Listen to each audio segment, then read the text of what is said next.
کہ پٹھان کوٹ بھی انہوں نے ایک ڈرامہ کیا, ایک ناٹک ہے. خود ہندوستان میں ایفنگٹن پوسٹ کے جو بلاگر ہیں, جو پہلے تہلکا کے ایڈیٹر تھے, انہوں نے خود اسے کہتے ہیں, اس کو لکھا کہ یہ ایک انڈسٹریل سکیل ناٹک تھا. اب جب وہ یہ کہہ رہے ہیں کہ جی ہم اس کا بدلہ لیں گے اور ہم سبق سکھا دیں گے, تو پھر تو ہمیں تیار ہونا چاہیے کہ کچھ ہونا ہے. ایک تو پریونشن کا جو ایلیمنٹ ہے ہماری انٹیلیجنس ایجنسیز کا, دونوں کا, آئی ایس آئی کا اور آئی بی کا, کہ ان کی پرائرٹیز کیا ہے, ان کی ایفیشنسی کیا ہے, ان کی کمپٹنس کیا ہے. لیکن آگے چلیں, دیکھیں ٹھیک ہے ریپڈ ریئیکشن ہو گیا, ہماری آرمی کے یونٹس وہاں پہنچے, انہوں نے ان دہشت گردوں کو مار گرایا. ریپڈ ریئیکشن اس سے زیادہ ریپڈ نہیں ہو سکتا تھا. یہ بھی کہا جاتا ہے کہ پتہ چل گیا دہشت گرد کس سے بات کر رہے تھے, کیا بات کر رہے تھے, ماسٹر مائنڈ کا پتہ چلا لیا گیا. بعد میں یہ سارا کچھ کیوں معلوم پڑتا ہے, وقت سے پہلے کیوں نہیں ٹریس کیا جاتا, اگر الرٹ جاری بھی کر دیا جاتا ہے. اور اس کے لیے دیکھیے عائشہ, let me come into it. دیکھیے لارڈ احمد, میں یہ صحیح ہے کہ انٹیلیجنس اپنے سورسز نہیں بتاتی ہے. MI6 اور CIA کھل کے کبھی انہوں نے پاکستان پہ بھی الزام نہیں لگایا ہے. دیکھیے نہ ہی ہندوستان کی را بولتی ہے, نہ ان کا آئی بی ڈپارٹمنٹ بولتا ہے. لیکن آپ یہ تو دیکھیں کہ بارہا ان آئیڈینٹیفائڈ سورسز کو کوٹ کر کے انڈیا کے میڈیا کے اندر انڈیا والے کرتے ہیں, افغانستان میں افغان انٹیلیجنس ایسی انفارمیشن کو لیک کرتی ہے, اور پھر امریکی اور برطانوی سورسز کو کوٹ کر کے برطانیہ, امریکہ کے اور دنیا بھر کے اخبارات کہتے ہیں کہ جی یہ تو لگتا ہے ISI نے کروایا, یہ تو لگتا ہے ان کے طالبان سے لنکس تھے. یہاں کھلم کھلا نظر آ رہا ہے ہماری انٹیلیجنس ایجنسیز کو, ہماری گورنمنٹ کو یہ چاہیے کہ ایسی انفارمیشن جتنی وہ سامنے لا سکتے ہیں اس کو دنیا کے سامنے, پاکستانی میڈیا کے سامنے لے کر آئے, کریڈیبل طریقے سے لے کے آئیں کہ یہ حملہ آور تھے, ان کے افغانستان میں فلاں لوگوں سے رابطے تھے, ان کے آگے 6 مہینے پہلے 2 مہینے پہلے ان کے ہندوستانی انٹیلیجنس کے لوگوں سے رابطے تھے, یہ فلاں جو NDS کے لوگ ہیں, یہ جو افغان لوگ ہیں, ان کے رابطے رہے ہیں گزشتہ 1-2 برس میں ہندوستان کی انٹیلیجنس ایجنسی سے. یہ اس کے مقاصد ہیں. دیکھیے یہ تو کھلم کھلا شٹ کیس ہے, TTP نے ڈینائی کر دیا. اس سے بڑا شٹ کیس آپ کو کیا چاہیے کہ یہ کرائے کے مرسنریز ہیں جو یہ سارا کچھ کر رہے ہیں. اب ہماری حکومت کیا کر رہی ہے, آپ خود نام نہیں لے رہے بھارت کا, آپ کہہ رہے ہیں پڑوسی ملک کے ساتھ پینگے بڑھا رہے ہیں. یہ تو نواز شریف صاحب کی حکومت کی بہت بڑی انڈائٹمنٹ ہے, خود وہ بیٹھے ہوئے ہیں ڈیووس میں, وہاں سے سٹیٹمنٹ انہوں نے دے دی ہے, یہاں لوگ مر رہے ہیں. اور نیکٹا کہاں ہے, نیکٹا کے لیے باقاعدہ فنڈز مختص کیے گئے ہیں, اور چودھری نثار دوسرے اداروں کی وزارتوں کی سکروٹنی کی بات کرتے ہیں, ان سے تو مستعفی ہونے کا مطالبہ کیا جا رہا ہے. کبھی کوئی یہاں ریزائن کرے گا اس طرح کے واقعات کے بعد؟ پاکستان میں تو انفارچونیٹلی کوئی بھی ریزائن نہیں کرتا ہے, پاکستان میں کوئی بھی ریزائن نہیں کرتا ہے. ایکچولی پاکستان کے اندر ریزائن ہونا تو بہت بڑی بات ہے. اگر پرائم منسٹر صاحب وہاں پہ خود چلے جاتے, جنرل رحیل شریف صاحب گئے ہیں, دوسرے جو لوگ ہیں وہ گئے ہیں, تو اس سے بھی بڑا فرق پڑتا ہے, کیونکہ وہاں پہ امیج جو جاتی ہے ہمسائے ملک کے اندر ہو, یعنی میں افغانستان کی بات کر رہا ہوں یا ہندوستان میں کی بات کر رہا ہوں, لیکن اب جو اپنے لوگ ہیں ان کو حوصلہ افزائی ملتی ہے کہ کم از کم ان کو سپورٹ کرنے کے لیے, ان کا دکھ اور درد شیئر کرنے کے لیے کوئی اسلام آباد سے بھی آیا ہے. لیکن میں ڈاکٹر صاحب کے ساتھ اگری کرتا ہوں. آئی تھنک جو انٹیلیجنس سروسز کی PR ہے اس کو امپروو کرنے کی ضرورت ہے, لیکن کیونکہ پریشر اتنا زیادہ ہے کہ جناب ISI MI کو کہیں سین میں نہیں آنے دینا چاہیے, وہ ان کو بالکل کسی سے بات نہیں کرنی چاہیے. تو اس وجہ سے میرے خیال میں وہ اپنی جو سچی سٹوری ہے, جو سچی کہانی ہے, وہ بھی نہیں بتا سکتے.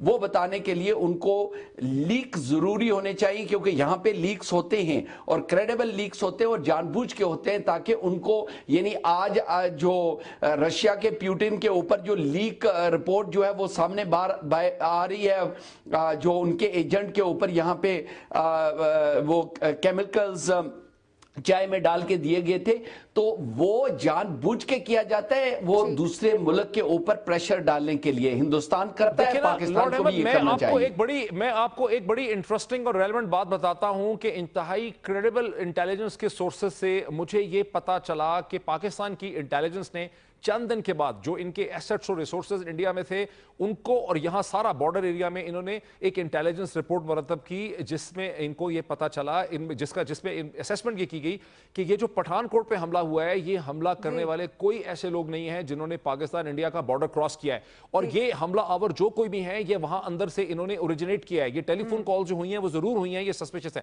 اچھا, اب یہ رپورٹ اوپر تک چلی گئی ہے, اوپر سے کہا کہ اس کو میڈیا کے ساتھ شیئر نہ کریں.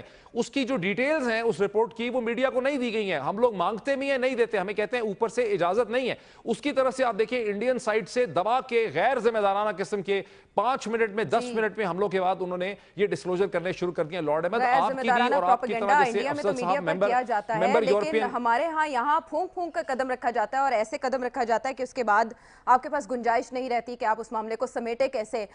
یہ بات ہو رہی ہے چارسدہ میں ہونے والے حملے کی, تو بریک کے بعد واپس آ کے بات کریں گے کہ پاکستان نے سعودی ایران مصالحتی مشن سے کیا حاصل کیا.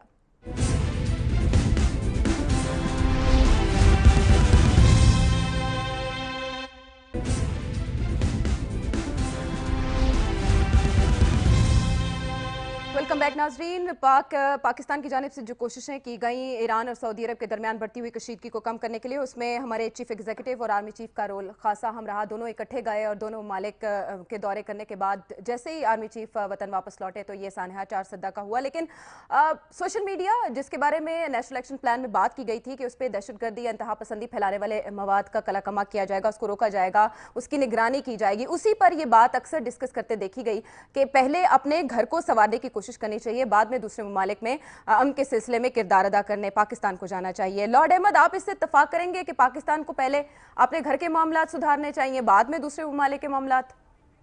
نہیں عائشہ, میں ڈس ایگری کرتا ہوں.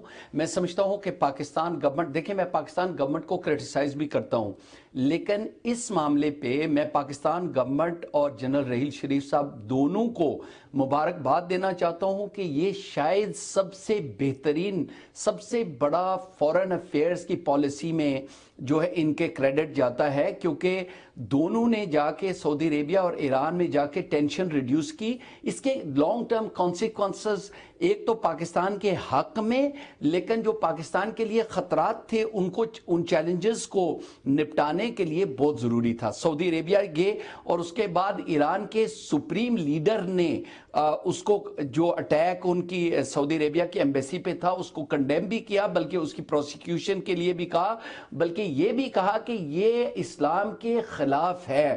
تو یہ کہنا ان کے لیے بہت امپورٹنٹ ہے, اور وہ اسی لیے ہوا ہے کیونکہ یہاں پہ جو برج بلڈنگ کا رول پرائم منسٹر اور جنرل رحیل شریف صاحب نے ادا کیا, میں سمجھتا ہوں کہ دیکھیں پاکستان کے اندر جو معاملات خراب ہوتے ہیں وہ تو ڈیفینیٹلی ہیں, ان کو کرنا چاہیے, لیکن اس کا مطلب یہ نہیں ہے کہ آپ انٹرنیشنل افیئرز اور پرٹیکولرلی جو آپ کی نیبرلی کنٹریز اور آپ کے برادرانہ ممالک یعنی اسلامک ملک جو ہیں سعودی عربیہ اور ایران جیسے ملک جو ہیں ان میں آپ جا کے کوئی کردار ادا نہ کریں.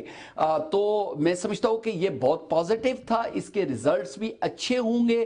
چاہے جائے, میں نہیں سمجھتا تھا کہ ایک وزٹ یا 2 وزٹس کے بعد جو ہے وہ ان کی مس انڈرسٹینڈنگ دور ہو جائے گی, لیکن ایک بات ضرور ہے کہ کم از کم جو انہوں نے اپنے نمائندے چنے ہیں تاکہ یہ ڈائیلاگ کو پرسیڈ کریں اور جو ٹینشنز ہیں اس کو ریڈیوس کریں. پھر آیت اللہ خامنئی صاحب کی جو سٹیٹمنٹ ہے میں سمجھتا ہوں یہ بہت پازیٹیو ہے. آئی ہوپ جو سعودی عربیہ وہ ریسپریکیٹ کرے گا اور جو دوسرے جی سی سی کے ممالک ہیں وہ بھی اس کو اپریشیٹ بھی کریں کم از کم, اور ایٹ لیسٹ جو ٹینشن ہے اس کو ریڈیوس کرنے کے لیے کچھ کردار کام کر گیا. لارڈ احمد, ڈاکٹر محیط آپ کیا سمجھتے ہیں؟ پاکستان نے تو اپنا کردار ادا کیا, لیکن چین کا کیا اس میں سٹیک ہو سکتا ہے؟ نہیں دیکھیں اس حد تک تو لارڈ احمد صحیح کہہ رہے ہیں, اور ہم نے پچھلے ہفتے بھی اس کو ڈسکس کیا تھا کہ پاکستان کو یہ ایک یونیک پوزیشن حاصل ہے کہ وہ سعودی عربیہ میں بھی ویلکم ہے اور وہ تہران کے اندر, یعنی تہران اور ریاض دونوں ہی جگہ پاکستان کو ویلکم کیا گیا ہے. دونوں ہی کنٹریز کو پاکستان کی ضرورت ہے, پاکستان کو بھی دونوں ممالک کی ضرورت ہے. اور پرائم منسٹر نے اور جنرل رحیل شریف نے جو انیشیٹو لیا ہے, اور جس میں رحیل شریف صاحب کئی مہینے سے لگے ہوئے تھے یمن کی جنگ کے بعد, وہ بڑا مناسب انیشیٹو ہے. اس کی جتنی بھی تعریف کی جائے وہ کم ہے, یہاں تک تو بات صحیح ہے. لیکن پاکستان کو انٹرنیشنل ڈپلومیسی میں ٹریکشن اسی وقت ملے گی, اثر و رسوخ اسی وقت ملے گا جب پاکستان پہلے اپنی ڈومیسٹک پالیسی کو مینج کرتا نظر آئے گا, ایک فنکشنل فعال ریاست کے طور پر نظر آئے گا. آپ اس کو اور کریں, جب چارسدہ کا اٹیک ہوتا ہے تو پاکستان کے پرائم منسٹر نواز شریف صاحب جو ہیں وہ ڈیووس میں موجود ہیں. ڈیووس میں پوری دنیا کی لیڈرشپ آئی ہوئی ہے, وہاں دنیا کی کارپوریٹ لیڈرشپ بھی آئی ہوئی ہے, وہاں دنیا کی این جی او کمیونٹی بھی آئی ہوئی ہے, وہاں دنیا کی اقوام متحدہ سے ریلیٹڈ کمیونٹی بھی آئی ہے, اور وہاں پوری دنیا کا میڈیا موجود ہے, وہاں چین کا, روس کا, امریکہ کا, برطانیہ کا, یورپ کا, بھارت کا میڈیا موجود ہے. پاکستان کے پرائم منسٹر کو چاہیے تھا کہ ایک بریفنگ کرتے. وہ بریفنگ میں کہتے ہیں کہ پاکستان نے یہ ارادہ کیا ہوا ہے کہ ہم نہ اپنی سرزمین کو استعمال نہیں ہونے دیں گے, لیکن ہمیں بار بار انٹیلیجنس اسسمنٹ ملتی ہے کہ افغانستان کے اندر ایسے لوگ بیٹھے ہوئے ہیں, شرپسند لوگ ہیں جن کے ڈانڈے اور انٹیلیجنس ایجنسی سے ملتے ہیں. نام نہ لیں انڈیا کا, کہہ تو دیتے نا, ہمت ہی نہیں ہوئی پاکستان کے پرائم منسٹر کو. سٹیٹمنٹ ایشو کر دی پرائم منسٹر کے آفس نے. یہاں پہ 20 25 22 لوگ مر گئے, یہاں اودم مچ گیا. سارا جو ضرب عضب کی کامیابی ہے اس کو خطرے میں ڈالا جا رہا ہے. ٹھیک ہے, یہاں پہ داعش کو انوینٹ کیا جا رہا ہے, ری برانڈ کیا جا رہا ہے. پاکستان کے پرائم منسٹر کو ہمت ہی نہیں ہوئی کہ ڈیووس کے موقع پہ جہاں وہ موجود تھے اس کو یوز کرتے. انہوں نے سٹیٹمنٹ ایشو کیے. میں نے کوئی ایویڈنس نہیں دیکھی کہ پاکستان کے پرائم منسٹر نے ڈیووس کے پلیٹ فارم کو استعمال کرتے ہوئے ایک وہاں پہ بریفنگ. پورا میڈیا آ جاتا, شہد کے اوپر جس طرح مکھیاں آتی ہیں اس طرح پوری دنیا کا میڈیا آتا, ایک ہیڈ لائن کریٹ ہوتی کہ پاکستان کا پرائم منسٹر کہہ رہا ہے کہ ہمارے خلاف خطے میں کام, اور کچھ نہیں کیا انہوں نے. یہ وہ چیزیں ہیں, جب تک پاکستان فنکشنل فعال ریاست بن کے دنیا کو نہیں دکھائے گا آپ کی ڈپلومیسی بھی سکسیسفل نہیں ہوگی. ابھی تک تو ایک وزیر خارجہ پوائنٹ نہیں کر سکے ڈاکٹر معید, تو سفارتی سطح پر جو اس طرح کی کمزوریاں ہیں وہی پھر ملک کو زیادہ نقصان کا سبب بنتی ہیں. جی لارڈ احمد, آپ کا کیا خیال ہے؟ فورن منسٹر بھی نہیں ہے اس کنٹری کا مکمل, اس کنٹری کے چیلنجز ہیں ایسے. میں سمجھتا ہوں کہ اگر فل ٹائم فورن منسٹر ہوتا تو کم از کم فورن منسٹر خود جو ہے وہ ایسی سٹیٹمنٹ بھی دیتا اور پرائم منسٹر کو انکریج بھی کرتا. لیکن پرائم منسٹر صاحب جو آپ نے, بالکل آپ سے میں اگری کرتا ہوں 100%, لیکن کیونکہ ہم بات ایران اور سعودی عربیہ کے حوالے سے کر رہے تھے, ڈیووس میں جا کے ان کو سٹیٹمنٹ دینی, بلکہ پریس کانفرنس کرنی چاہیے تھی, بلکہ جو بھی پلیٹ فارم جس سے بھی وہ ایڈریس کریں وہاں پہ اکانومی اور انویسٹمنٹ کے حوالے سے بات کرتے کرتے یہ بھی کہیں کہ پاکستان میں اپرچونٹی بہت ہے. اگر ہمارے ملک کے اندر جو انٹرفیرنس ہو رہی ہے انڈیا سے یا افغانستان سے, وہ اگر بند کروائی جائے اور آپ انٹرنیشنل کمیونٹی ہماری مدد کریں. بدقسمتی سے پرائم منسٹر پاکستان جو ہیں وہ ہمیشہ ان کا رسپانس بڑا سلو ہوتا ہے. ان کو کوئی نج کرنے والا, والد محترم تو اللہ جنت نصیب کرے چلے گئے, نج کرنے والا ہے کوئی نہیں. لیکن گھر میں بیٹھے تو ڈاکٹر معید بہت تنقید کی جا رہی ہے. ہمارے وزیر دفاع بھی برس رہے ہیں, ہمارے مشیر خارجہ بھی امریکہ کو آنکھیں دکھا رہے ہیں کہ امریکی صدر کا بیان دانشمندانہ نہیں ہے, یہ ان کی اپنی سوچ ہے اور پرانی سوچ ہے. گھر میں بیٹھے ہوئے تو بہت تنقید کی جا رہی ہے. نہیں دیکھیں طریقہ ہے نا, ہم 21ویں صدی کے اندر دنیا کی اوپینین کو انگیج کرنے کا, اس کو متاثر کرنے کا ایک طریقہ ہے. وہ جو طریقہ ہے وہ آپ کیسے انگیج کرتے ہیں؟ اگر پرائم منسٹر ایک چیز خود نہیں کہہ سکتے یا ڈی جی ISPR نہیں کہہ سکتے, ملٹری چیف نہیں ہندوستان کا نام لے سکتے, تو یار آپ اسے کہتے ہیں آف دا ریکارڈ بریفنگ تو کر سکتے ہیں میڈیا کے ساتھ, پاکستانی میڈیا اور انٹرنیشنل میڈیا کے ساتھ, یار کہ یہ ہمارے یہی کنسرنز ہیں, ہم نے یہ دیکھا ہے کہ جنگوں نے حملے کیے, ان کے یہاں ڈانڈے تھے, ان کے آگے ڈانڈے تھے. یہ چیزیں تو آپ بات کر سکتے ہیں نا. ہندوستان کے ڈیفنس منسٹر کی جو مسلسل پریکار صاحب کی سٹیٹمنٹس آ رہی ہیں اس کی طرف تو اشارہ کر سکتے ہیں نا. اچھا پھر یہ کہ آپ کریڈیبل جرنلسٹ کو ایسی انفارمیشن تو دے سکتے ہیں تاکہ آپ کا پوائنٹ آف ویو چھپے جیسے نیو یارک ٹائم میں چھپتا ہے. انڈیا کے ڈیفنس منوہر پاریکر نے آج مذمت بھی کر دی ہے. ان کا کہنا ہے انسانی جانوں کی ضیاع پر دکھ ہے. اتنا کافی ہے ان کی جانب سے کہہ دینا؟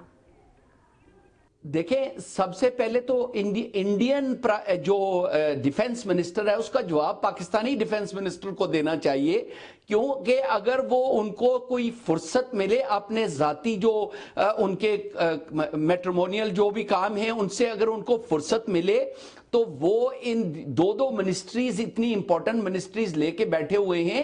یہی تو پرابلم ہے, یہ جو ان کا کچن کیبنٹ جس میں صرف چند لوگ ہیں جو فیصلے صرف ایک آدمی کرتا ہے اور دوسرے جو ہیں وہ اپنے پارلیمنٹ کے اندر تو وہ بڑی بڑی جو ہیں وہ تقریریں کرتے ہیں, لیکن اس کا جواب ضروری نہیں ہے کہ پرائم منسٹر ہی جواب دے, لیکن کیبنٹ کے دوسرے ممبرز کہاں پہ ہیں؟ اور اگر آپ کے ڈیفنس منسٹر نہیں ہیں, فورن منسٹر نہیں ہے, آپ کے دوسرے جو وزیر ہیں ان میں سے کوئی جونیئر وزیر ہی ان کا ایسا بیان دے دیتا, ان کو چیلنج کرتا, کچھ ایویڈنس جس طرح ڈاکٹر صاحب نے بالکل ٹھیک کہا, لیکن اس میں پوری ٹیم ہوتی ہے جن کی ذمہ داری. فورن منسٹر اس ملک میں ہے نہیں ہے, ہم کہہ کے روتے روتے بیٹھ گئی آواز کسی سودائی کی, بھئی آپ کے پاس خرم دستگیر کی طرح کا کیپیبل آدمی ہے, اس کو فورن منسٹر, جونیئر فورن منسٹر بنا دیں. آپ کے پاس احسن اقبال کی طرح کا پڑھا لکھا زبردست آدمی ہے, دنیا کو انگیج کر سکتا ہے, اس کو فورن منسٹر بنا دیں. نہیں بناتے. آپ, میں کہتا کہتا ہوں اچھا چلے اس کو, اب یہ کہ ڈیفنس منسٹر کو مجھے پتا نہیں کہ ان کو پتا بھی ہے کہ نہیں کہ منوہر پریکر نے 2015 کے شروع میں وہ بھی یہ کہتے رہے مسلسل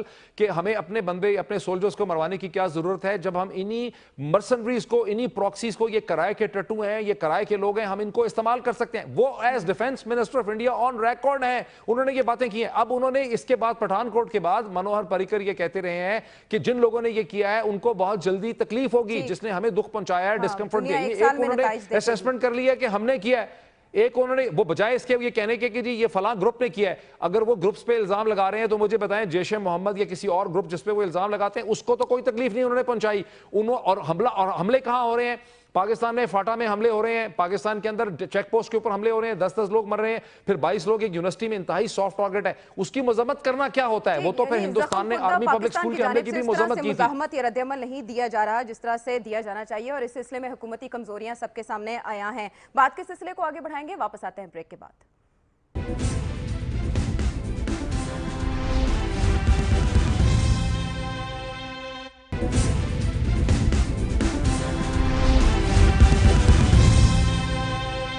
ویلکم بیک ناظرین. مشرق وسطیٰ میں بہتری کی گنجائش پیدا کرنے کے لیے پاکستان کے کردار پر ہم بات کر رہے ہیں. تو مشرق وسطیٰ میں صورتحال تبدیل ہوتی دکھائی دے رہی ہے. With respect to oil prices ہم بات کریں تو تیل کی تیزی سے گرتی ہوئی قیمتیں بھی بہت سے سوالیہ نشانات اٹھا رہے ہیں, خصوصاً جب ایران کی جانب سے پابندیاں اٹھنے کے بعد تیل مارکیٹ میں انڈیوس کیا جائے گا تو اس کے دنیا بھر میں معیشت پر کیا اثرات مرتب ہو سکتے ہیں. اگر لارڈ احمد بتائیے گا, برطانوی معیشت کس حد تک متاثر ہو سکتی ہے ان تبدیلیوں کے بعد؟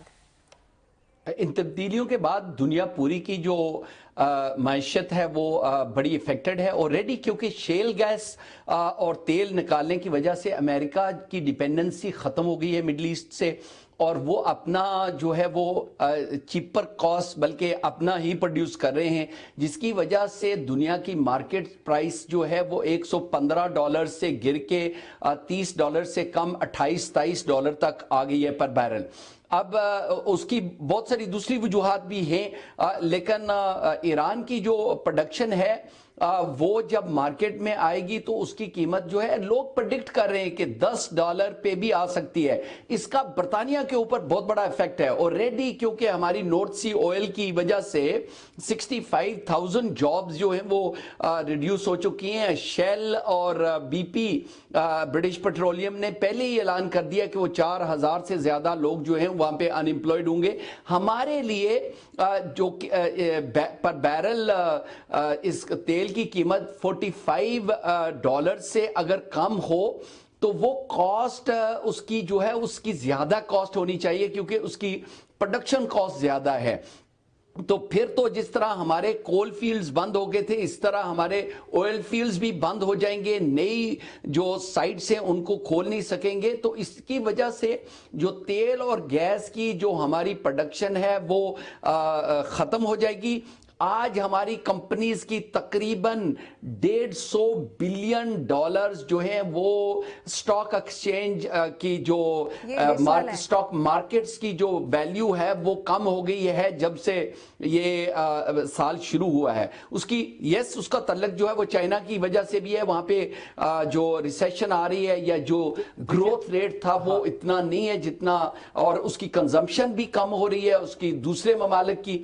تو اس میں بہت سارے ملک جو ہیں اس کو فائدہ ہوگا اس کی وجہ سے, کیونکہ لوگ آپ برٹن کا لارڈ احمد برٹن کا تو آپ نے بڑا ٹھیک بتا دیا کہ نارتھ سی آئل جو ہے اس کی انڈسٹری متاثر ہو رہی ہے. 65,000 لوگ جو ہیں وہ نارتھ سی آئل انڈسٹری جو ہے اسی سے بے روزگار ہو گئے ہیں, بیکاز اس کو بریک ایون تب ہوتا ہے اگر ڈالر کی پرائس تقریباً $60 بیرل رہے, تب برٹن کو اپنا آئل جو ہے وہ بریک ایون ہوتا ہے. اور جب $115 سے 115 سے وہ اب $30, اور آپ جیسا کہ لارڈ احمد نے بالکل صحیح کہہ دیا کہ $15 یا $10 تک بھی یہ پرائسز جا سکتی ہیں. تو برٹن کی اکانومی کے اوپر اس کا جو ہے بہت ہی ایک پریشر جو ہے ڈیولپ ہو رہا ہے. لیکن مشرق وسطیٰ کے اندر بھی اس کے بہت ہی انٹرسٹنگ ایفیکٹس ہو رہے ہیں. عائشہ دیکھیے, ایران جو ہے وہ گزشتہ کئی برس سے, بلکہ آپ کہہ لیں 1 دہائی سے زیادہ, ایران لیجیٹیمیٹ طریقے کے ساتھ اپنا آئل جو ہے نہیں بیچ سکا, چونکہ وہ اپنا آئل سمگل کرتا تھا, چوری کر کے بیچتا تھا وایا دبئی اینڈ آل دیٹ سمندر میں, تو اس کو اس کی قیمت بہت کم ملتی تھی. اب اگر ایران $3 ملین تیل جو ہے وہ بین الاقوامی منڈی میں پھینکے گا, اس کو لا سکے گا, تو ظاہر ہے کہ تیل کی, اور سعودی عربیہ پہلے ہی 9 ملین بیرلز ڈے جو ہے وہ پھینک رہا ہے, اور امریکہ بھی ایک ایکسپورٹر بن چکا ہے. تو تیل کا جو یہ سرپلس ہوگا, اس سے ساری دنیا کی اکانومیز مختلف طریقے سے متاثر ہوں گی. ایران کی اکانومی اسٹرینتھنڈ ہوگی کیونکہ اس کو پہلے کے مقابلے میں نسبتاً بہتر پرائس ملے گی اور وہ زیادہ تیل منڈی میں لا سکے گا. اور ایک اور چیز یہ ہے کہ چونکہ اس کی اپ سٹریم جہاں سے تیل نکلتا ہے, اپ سٹریم جو آئل سیکٹر ہے, اس کے اندر انویسٹمنٹ اور ٹیکنالوجیکل سپورٹ اس کو نہیں ملی, بیکاز ایسی ٹیکنالوجیکل سپورٹ جو ہے وہ بڑی بڑی فرینچ, برطانوی اور امریکن کمپنیز کے پاس ہے. وہ جب اس میں انویسٹ کریں گے تو ایران کی اپ سٹریم اور ڈاؤن سٹریم آئل سپلائی جو ہے وہ بہتر ہوگی. اب یو ای پہ اس کا اثر یہ ہو رہا ہے کہ یو ای کے بینکس جن کے پاس جب کیپیسٹی آپ نے کیپیسٹی بتائی ہے, ان کے پاس 3 ملین بیرل کیپیسٹی ہے نہیں, ان کے پاس پہلے بھی نہیں تھی. وہ 1 ملین 1.5 ملین بیرلز جو ہے وہ ایکسپورٹ کرتے تھے.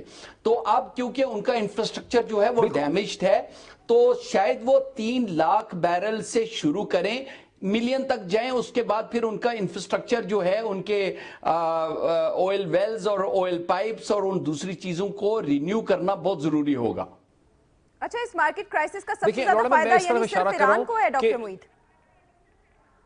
دیکھیں, مارکیٹ پرائسز کا فوری طور پہ تو فائدہ ایران کو اس لیے ہوگا, جیسے لارڈ احمد نے پوائنٹ آؤٹ کیا, کہ وہ اپنی کیپیسٹی سے بہت کم پروڈیوس کر پا رہے ہیں انٹرنیشنل مارکیٹ کے لیے. پہلے ان کی جنگ ہو گئی عراق کے ساتھ, 80s کے تھرو آؤٹ 8 سال جنگ چلی. جنگ کے بعد ان کا امریکہ کے ساتھ کبھی ریلیشن شپ ٹھیک نہیں ہو سکا, جس کی وجہ سے ان کی جو اپ سٹریم انڈسٹری ہے, جہاں سے آئل نکلتا ہے, وہاں پر کوئی ڈیولپمنٹ نہیں ہوئی, کوئی ٹیکنالوجیکل ان پٹ نہیں ہے, تو ان کی انڈسٹری بری شکل میں. لیکن اب وہ بہت تیزی سے, چونکہ یہ تمام برطانوی اور امریکن کمپنیز وہاں جانا چاہتی ہیں, فرینچ وغیرہ, تو وہ بہت تیزی سے اس کو امپروو کریں گے, اور آپ سمجھیں کہ ہر مہینے ان کی جو ہے وہ بڑھتی چلی جائے گی. سعودی عرب کو جو بہت بڑا مسئلہ ہے وہ یہ ہے کہ وہ ان کو فریکنگ سے بھی بہت بڑا مسئلہ تھا. جو شیل گیس ہے, سعودی عرب کی کچھ اینالسٹ یہ کہتے ہیں آئل انڈسٹری کے, جن کی رپورٹس میں نے پڑھی ہیں, کہ سعودی عرب کا بہت ہی انٹیلیجنٹ اسٹریٹجک پلان یہ تھا کہ آئل کی پرائسز کو اتنا گراؤ اور پروڈکشن کو اتنا بڑھا کے رکھو. یہی وجہ ہے کہ Saudi Arabia has been producing more than 9 million barrels a day.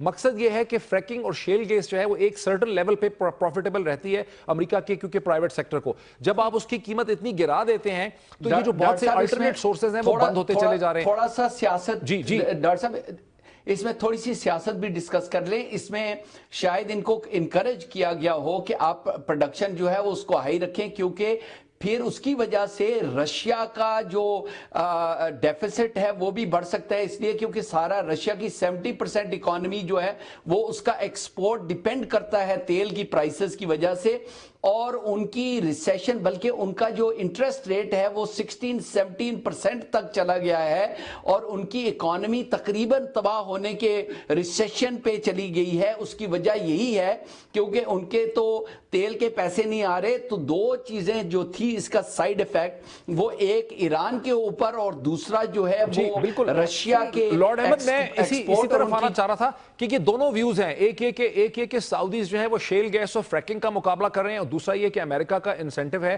کہ روس کو نقصان پہنچانے کے لیے تیل کی قیمتوں کو کم سے کم رکھا جائے. پر اوورآل یہ ہے کہ اس سے خطے میں بہت بڑی تبدیلی آ رہی ہے. سعودی عرب کی اکانومی پہلی دفعہ وہاں پر ویلیو ایڈڈ ٹیکسز 20% کا ایڈ کر رہے ہیں, اور وہ ڈیفیسٹ فائنینسز کر رہے ہیں. ابھی ان کے $640 بلین کی ان کے ریزروز ہیں, لیکن ان کی $100 بلین کی وہ ڈیفیسٹ فائنینسنگ کرتے ہیں یا سبسڈیز دیتے ہیں. تو یہ ساری چیزیں بھی مشرق وسطیٰ کی سیاست کو افیکٹ کریں گی, اور ایران اور سعودی عربیہ کی ریلیشن شپ, عائشہ میں سمجھتا ہوں کہ وہ بھی اس اکنامک بیٹل جو ہے اس کے اندر ایک اکنامک بیٹل بھی ایک ڈائمنشن ہے, بہت امپورٹنٹ. میں نے اس سے پہلے بھی ایک کوسچن کیا تھا چینی صدر کے دورہ مشرق وسطیٰ سے متعلق کہ چین کے وہاں کیا سٹیکس ہو سکتے ہیں لارڈ احمد؟ چین کے بہت سارے انٹرسٹ ہیں. ایک تو اس کے لیے جو تیل اور گیس کی سپلائی تو ڈیفینیٹلی ہے, لیکن اس کے اکنامک بہت زیادہ جو انٹرسٹ ہیں, سیاسی انٹرسٹ ہیں. تو چین کے لیے یہ بڑا خطہ بڑا امپورٹنٹ ہے, چاہے وہ سعودی عربیہ ہو, ایران کے ساتھ تو آپ کو پتہ ہے کہ سیریا کی وجہ سے چائنا نے اپنی ویٹو پاور بھی یوز کی, بلکہ ایران کے اوپر جتنا بھی پریشر ڈلتا رہا, اور کیونکہ برک کنٹریز کا جو سینکشنز تھی ایران کے اوپر, انہوں نے اس کو کہہ دیا تھا, یعنی اس میں Brazil, Russia, China, south India, South Africa, انہوں نے پہلے بھی کہا تھا کہ وہ امریکن جو سینکشنز ہیں اس کو وہ نہیں مانتے ہیں، اور کیونکہ چائنا کے آلریڈی تعلق ایران کے ساتھ بہت قریبی تھے، لیکن سعودی عربیہ کے ساتھ چاہے جائے امریکن زیادہ تعلق ہیں، لیکن اس کے باوجود وہ بلڈ کرنا چاہتے ہیں یہاں اس ایریا میں، تو ان کے اکنامک، پولیٹیکل اور جیو پولیٹیکل انٹرسٹ بہت زیادہ ہیں، جس کی وجہ سے ان کا پریزیڈنٹ پہلی بار یہاں پہ گیا ہے، اور یہ اچھی بات ہے۔ ہم نے ڈیٹیل میں ڈسکس کیا کہ تیل کی عالمی منڈی میں گراوٹ کس طرح سے معیشتوں کو متاثر کر سکتی ہے۔ پروگرام میں گفتگو کا سلسلہ جاری رہے گا، واپس آتے ہیں بریک کے بعد۔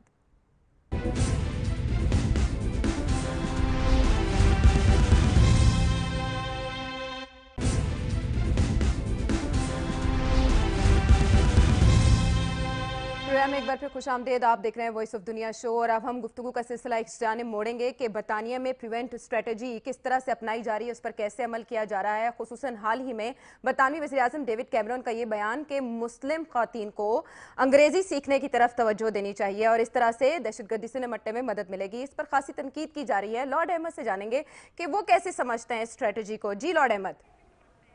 وہ ایک سٹیٹمنٹ ہے ان کی، ایکچولی بیسیکلی آپ کو یاد ہے ہم نے پہلے بھی ڈسکس کیا تھا، ڈیوڈ کیمرون صاحب یہاں سے گئے تھے کاؤنسل آف یورپ، وہاں پہ جو ہماری جو ڈیل تھی نئے ممالک کے حوالے سے اس کو ری نیگوشیٹ کرنا چاہتے تھے۔ 2004 میں ٹونی بلیئر کی گورنمنٹ نے اور سویڈن اور آئرلینڈ نے یہ اگری کیا تھا کہ جو بھی نئے ممالک جوائن ہوں گے یورپین یونین، ان کے باشندے ہمارے ملک میں آ کے کام بھی کر سکیں گے، اور اس سے پہلے ان کو سوشل سیکیورٹی اور ان کو بینیفٹس بھی ملیں گے، کیونکہ بہت سارے لوگ، لاکھوں لوگ یہاں پہ آ رہے ہیں، وہ کام بھی نہیں کر رہے، وہ سوشل سیکیورٹی بھی کلیم کرتے ہیں، وہ ہاؤسنگ بینیفٹ اور وہ ایجوکیشن وغیرہ وہ فری ان کو ملتا ہے۔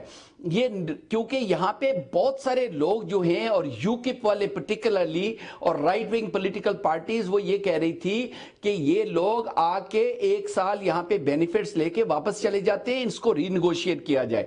ہوا یہ کہ وہ سارے کا سارا نزلہ اگر آپ دیکھیں تو لندن کی ٹیوبز کے اوپر سب سے زیادہ جو لینگویج بولی جاتی ہے وہ رشین بولی جاتی ہے، وہ وہاں پہ اردو پنجابی نہیں بولی جاتی۔ لیکن اور پھر دوسری بات یہ ہے کہ یہاں پہ آئیسو لیسنز، یہ جو ISOL لیسنز جو انگریزی فری انگریزی پروائیڈ کرنے کے لیے نیو کامن ویلتھ کنٹریز، جو ان ممالک سے جو لوگ یہاں پہ آتے تھے ان کو پرانے زمانے سے پیسے ملتے ہیں تاکہ ان کو انگریزی سکھائی جائے۔ یہ کنسرویٹو پارٹی نے وہ پیسہ بند کر دیا تھا کیونکہ بجٹ ریسٹرینس کی وجہ سے، اور اب انہوں نے دوبارہ اس کو ری انسٹیٹ کیا ہے 20 ملین، اور جو انہوں نے اعلان کیا، دیکھیں میں نے پہلے بھی کہا ہے، بلکہ بارنیس وارسی نے بھی یہ کہا ہے، بہت سارے اور دوسرے لوگوں نے کہا ہے کہ دیکھیں ہماری جو والدہ ہیں وہ اللہ جنت نصیب کرے، میری والدہ نے کوئی انگریزی نہیں بولی، 40 سال اس ملک میں رہے ہیں، لیکن ان کے جو بیٹے اور ان کے پوتے ڈاکٹر بھی ہیں، ان کے سائیکالوجسٹ بھی ہیں، وہ ہاؤس آف لارڈز کے ممبر بھی ہیں، لاکھوں پاؤنڈ ہم ٹیکس دیتے ہیں، لیکن ہمارے میں سے کوئی ایکسٹریمسٹ نہیں بنا۔ تو یہ کہنا کہ آپ انگریزی نہیں بولتے تو شاید آپ ایکسٹریمزم میں چلے جائیں گے، یہ سراسر غلط ہے۔ اور یہ پرائم منسٹر بڑے بزدل آدمی ہیں، یہ جا کے مسجد میں وہاں پہ تو امام صاحب کو یہ کہا ہوگا کہ آپ کی مسجد بہت خوبصورت ہے، وہ میں دیکھنے آیا ہوں، یا وہ جو خاتون جن کے پاس جا کے انہوں نے انگلش لیسنز والی جگہ پہ بیٹھ کے دیکھا کہ وہ کس طرح سیکھتی ہیں، ان کو نہیں بتایا کہ روپرٹ مرڈاک کے نیوز پیپر ٹائمز کے اندر انہوں نے آرٹیکل اسی بارے میں لکھا ہوا تھا۔ تو یہ ہمیشہ اس قسم کی بات کرتے ہیں ڈائیورٹ کرنے کے لیے، تاکہ جو ہمارا نیشنل ڈیبیٹ جو چل رہا ہے وہ یورپین یونین کے اندر یہ جو ری نیگوشیٹ کر رہے تھے وہ نہیں ہو سکا، اور اس کی وجہ سے اب کیونکہ لوگ یہ کہہ رہے ہیں کہ ریفرینڈم میں ہم نے یورپ کے اندر رہنا ہے یا باہر رہنا ہے، تو اس کا سارے کا سارا نزلہ جو ہے، کیونکہ آپ دیکھیں مسلمانوں کے اوپر تو مسلم کمیونٹیز کے لیے یعنی ایک اور چیلنج مسلم کمیونٹی پر دیکھیں 2 قسم کے یہاں سوال اٹھ رہے ہیں جو ہم اس ہفتے دیکھتے ہیں برطانیہ میں۔ ایک تو وہ ہے جہاں 20 ملین پاؤنڈ کا جو برطانیہ ایشین خواتین ہیں ان کی انگلش تعلیم کے لیے فنڈ جو ہے رکھا گیا ہے، وہ ایک ایشو ہے، اور وہ ٹھیک ہے، لارڈ احمد کا یہ کہنا صحیح ہے کہ یہاں پر ایسی خواتین رہی ہیں تاریخ میں پچھلے 50 سال میں جنہوں نے انگریزی نہیں بولی ہے، اور یہ کہنا کہ دہشت گردی سے اس کا کوئی تعلق ہے، یہ تو سراسر ایک انٹلیکچوئل فلاڈ آرگومنٹ ہے۔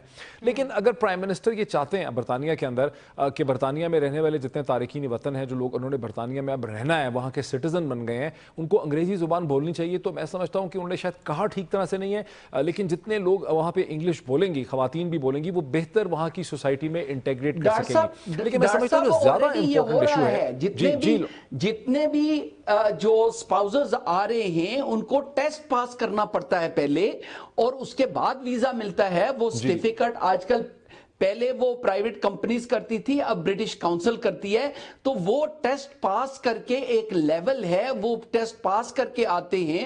تو اس کا مطلب یہ یعنی ان کی تعلیم ہونی چاہیے, ان کو انگریزی بولنی چاہیے, اس میں کوئی اختلاف نہیں ہے. لیکن جب آپ 10 سال کے بچے کی سپیلنگ مسٹیکس کی وجہ سے بھی آپ پولیس کو بلا لیتے ہیں کہ یہ جو ہے یہ کیا اس نے لکھا ہے. آپ کو پتا ہے نا یہ جو فیمس سٹوری کہ اس نے کہ I live in a terrorist house, وہ ٹیرس ہاؤس لکھنا چاہتا تھا.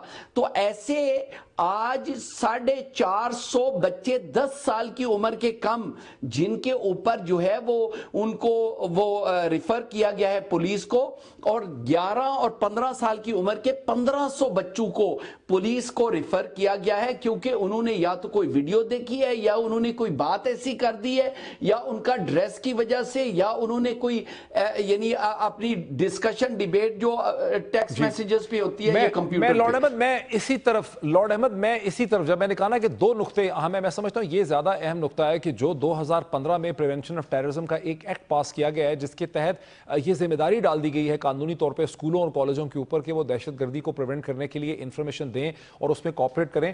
اس کے اندر بڑا پوٹینشیل فار ابیوز ہے, کیونکہ میں نے جو تحریر دیکھی ہے, جو میں نے ریسرچ اس پہ کی ہے, وہ ایسا لگتا ہے کہ اسکول اور کالجز جو ہیں وہ بڑے سخت انڈر پریشر ہیں کہ کہیں ہم سے کوئی غلطی نہ ہو جائے اور کوئی ایسی چیز ہمارے سامنے آئے جس کو کہ ہم رپورٹ نہ کریں, کہیں ہمارے اوپر کیس نہ بن جائے. اب یہ جو لینکا شائر کا قصہ ہے, واقعہ ہوا ہے جہاں ایک 10 سال کا بچہ جو بنیادی طور پہ لکھنا چاہتا تھا کہ I live in a terrorist house, جو کہ برطانیہ میں بڑی کامن ٹرم ہے ٹیررسٹ ہاؤس, اس کو وہ کہہ بیٹھا ہے کہ ٹیررسٹ ہاؤس اسپیلنگ مسٹیک سے. اسکول کو چاہیے تھا, ٹیچر کو چاہیے تھا, پرچہ چیک کرنے والے کو چاہیے تھا کہ اس کو اسکول کے اندر ایک کمیٹی ہونی چاہیے تھی 2-3 ٹیچرز کی, کہ وہ پرنسپل کے پاس لے جاتے, بچے کو بلا لیتے اگلے دن, اس سے پوچھ لیتے کہ بھئی تم کیا لکھنا چاہتے تھے, بچہ کون سا ٹیررسٹ, کیا مطلب تم کہنا چاہتے, تو بچہ کلیئر کر دیتا کہ میں اس قسم کے گھر کو لکھنا چاہتا تھا, وہ چیز کلیئر ہو جاتی. الٹا انہوں نے پینک میں, جو میں سمجھتا ہوں اسکول بالکل ہی, یعنی کیا میں اس کے لیے لفظ استعمال کروں, بہت ہی بیوقوفانہ انہوں نے حرکت کی کہ اس کو پولیس کو رپورٹ کر دیا. امریکہ میں بھی ایسا ہی واقعہ ہو چکا ہے لارڈ احمد. پہلے جب ایک بچے کو گھڑی بنانے پر انہوں نے بوم سمجھ کے اسے اریسٹ کروا دیا تھا, اس کے بعد بھی اس طرح کے واقعات اگر ہوں تو پھر اس پر تو آفرین ہی کہہ سکتے ہیں. نہیں, ایکچولی اگر آپ دیکھیں نا تو یہ 1 یا 2 کیسز کو ہم ڈسکس کر رہے ہیں. 400 سے زیادہ بچے جو ہیں وہ اس چینل جو اس کا بنایا گیا ہے اس کے تھرو پولیس کو ریفر کیے گئے ہیں. پچھلے 4 سالوں میں 10 سال کی عمر سے کم بچے جو ہیں, اور 1500 سے زیادہ بچے 11 اور 15 سال کی جو ہیں. یہ آج کی جو تازہ رپورٹ ہے اس کے مطابق 1500 سے زیادہ بچے جو ہیں وہ پولیس تک ریفر کیے. تو وہ سائیکولوجیکل ایفیکٹ کیا ہو سکتا ہے, لیکن میرے خیال میں مسلمانوں کے بارے میں کوئی زیادہ ہی ڈر پڑ گیا ہے سب کو کہ یہ شاید سوئسائڈ بامرز آ رہے ہیں. اور مسلمانوں کو سب سے زیادہ تنقید کا نشانہ بنانے پر ڈونلڈ ٹرمپ کے اوپر بھی تو سنگباری کی گئی ہے. برطانوی ایم پیز نے تنقید کی ہے. لارڈ احمد کیا کہنا ہے ان کا؟ 1000 میل کے اندر تک اس کو اجازت نہیں ہونی چاہیے ڈونلڈ ٹرمپ کو گھسنے کی. ہاں جی, وہ تقریباً 50 ایم پیز نے گرینڈ کمیٹی روم کے اندر جو ڈیبیٹ تھا اس میں حصہ لیا, اور اس میں میجورٹی وہی لوگ تھے جو کریٹیسائز کر رہے تھے. لیکن انفارچونیٹلی گورنمنٹ تو اس کے بارے میں کچھ بھی نہیں کہے گی. ظاہر ہے یہ جو پارلیمنٹیرین ہیں لارڈ احمد آپ ہمیں بتا سکتے ہیں کہ ڈونلڈ ٹرمپ کی کتنی انویسٹمنٹ ہے؟ بیکاز ڈونلڈ ٹرمپ نے آفیشیل ایک اسٹیٹمنٹ دی ہے کہ اگر برطانیہ میں مجھے ایسا سلوک کیا جائے گا تو میں برطانیہ سے اپنی تمام انویسٹمنٹس جو ہیں وہ ختم کر دوں گا, پل بیک کر لوں گا. تو اس سے کوئی فرق پڑے گا برٹش گورنمنٹ کے لیے؟ نہیں, برٹش گورنمنٹ کے لیے کچھ بھی نہیں پڑے گا. اسکاٹ لینڈ کے اندر اس کے گلف کورسز کا 650 ملین پاؤنڈز یا ڈالرز کے حوالے سے وہ کہا جاتا ہے کہ وہ کچھ انویسٹمنٹ کی ہے اور کچھ وہ کہہ رہا ہے کہ وہ کرے گا. بزنس مین ہے, اس طرح کے بلینز یہاں پہ انویسٹمنٹس ہوتی ہے. میرے خیال میں کوئی ہماری اکانومی میں اتنا ڈینٹ نہیں آئے گا. وہ خامخواہ اس کے جو لوگ ہیں وہ اس چیز کو بلیک میل یوز کرتے ہیں کہ بھئی وہ اس کی انویسٹمنٹ یہاں سے چلی جائے گی تو چلی جائے. ایسے لوگوں کی ویسے بھی انویسٹمنٹ یہاں پہ نہیں ہونی چاہیے. یہ جان بوجھ کے کیا گیا ہے, لیکن